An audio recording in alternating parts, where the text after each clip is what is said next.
লাখাইয়ে পাতা থেকে লেবুর চারা উৎপাদন করল কৃষক মহারাজ। প্রত্যেক মানুষ তার স্বপ্ন পূরণে কাজ করে, তেমনি রয়েছে তাদের স্বতন্ত্র চিন্তা চেতনা। এক একজন মানুষ এক এক রকমভাবে তার কর্মের মাধ্যমে নিজেকে উপস্থাপন করতে চেষ্টা করে। এমনই একজন গাছপ্রেমিক লাখাই উপজেলার ৫ নম্বর করাব ইউনিয়ন স্বাস্থ্য ও পরিবার কল্যাণ কেন্দ্রের স্বেচ্ছাসেবক কৃষক মহারাজ মিয়া। লাখাইয়ে সিংহগ্রামের মহারাজ মিয়া, উনি লেবুর পাতা থেকে লেবুর গাছ তৈরি করেছেন ইউটিউবে দেখে। আপনি কীভাবে হলেন সারাটা এদিকে চান? আমি একদিন ইউটিউবে দেখছি যে সারা কীভাবে মানে পাতাতে সারা কীভাবে গজায়, বালু বাঁধি বা কিছু স্বেচ্ছাসমাধি নয় রোপণ করে সপ্তাহখানে রাখলে পরে দেখা যায় সারা এরপরে আপনি জ্বালায়। আমি চেষ্টা করলাম করে দেখা যায় না ঠিক আছে। আপনার ফাতা রয়েছেন? আমি ফাতা রয়েছি, ফাতা রোয়ানির পরে দেখা যায় কয়েকদিন পরে ওই ফাতা এটা প্রায় 6 মাস হয়ে গেছে। পরে মানে ইদানিং আবার এখন তো কটা করছেন? ওই 3-4টে সারা করে ফাতা রেডি নি তুমি রোপণ করছি। অনেকটি করার পরে তা দেখা যায় ইনশাল্লাহ সারা গজাইছে।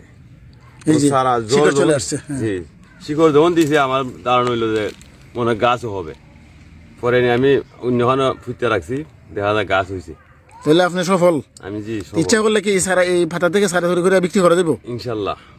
তিনি গাছের প্রতি অকৃত্রিম ভালোবাসা ও মমত্ববোধ সম্পন্ন এই মানুষটি নিজ অর্থায়নে ফলজ বনজ ঔষধি ফুল সহ প্রায় ৩০০ গাছ রোপণ করে সফলতা পেয়েছেন।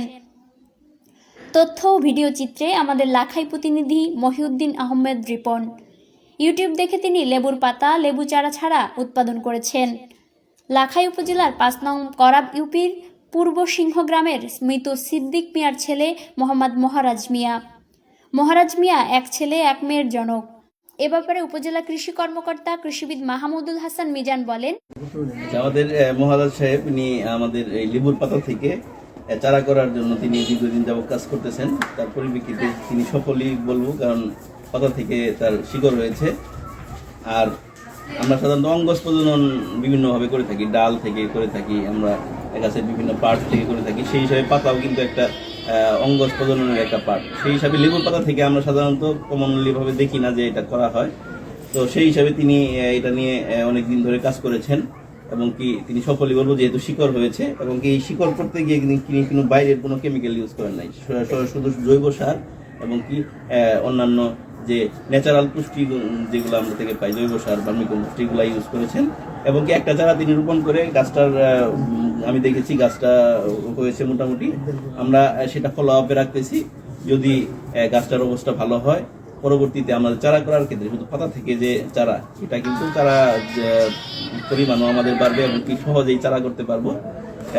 যদি ওই যে গাছটা আমাদের রোপণ হয়েছে সেটা যদি আমাদের ফিজিবল হয়, গাছটা যদি গ্রোথ ভালো হয় এবং কি আমরা ফলনের দিকে যদি যায়, সেই পর্যন্ত আমরা অপেক্ষা করবো। আমরা মহারাজ সাহেবকে আমরা মনিটরিংয়ে রাখবো, আপনারাও থাকবেন।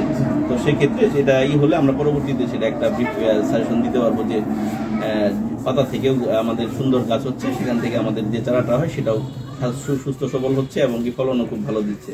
তো আমি ওনার যে কাজকর্ম বা ওনার যে মানে এটা নিয়ে যে দীর্ঘদিনের পরিশ্রম করেছেন, এর জন্য আমি মহারাজ সাহেবকে ধন্যবাদ জানাচ্ছি। সেই সাথে আমাদের যে প্রিন্ট এবং ইলেকট্রিক মিডিয়ার 2 জন সংবাদকর্মী আছেন, তাদেরও ধন্যবাদ জানাবো যে এই বিষয়টা তুলে আনার জন্য। তো আমরা এটা কৃষি সম্প্রসারণ অধিদপ্তর থেকে মহারাজ মিয়াকে যে কোনো ধরনের সহযোগিতা প্রয়োজন তা আমি করব। মুক্তা খানম, পরিবেশ টিভি।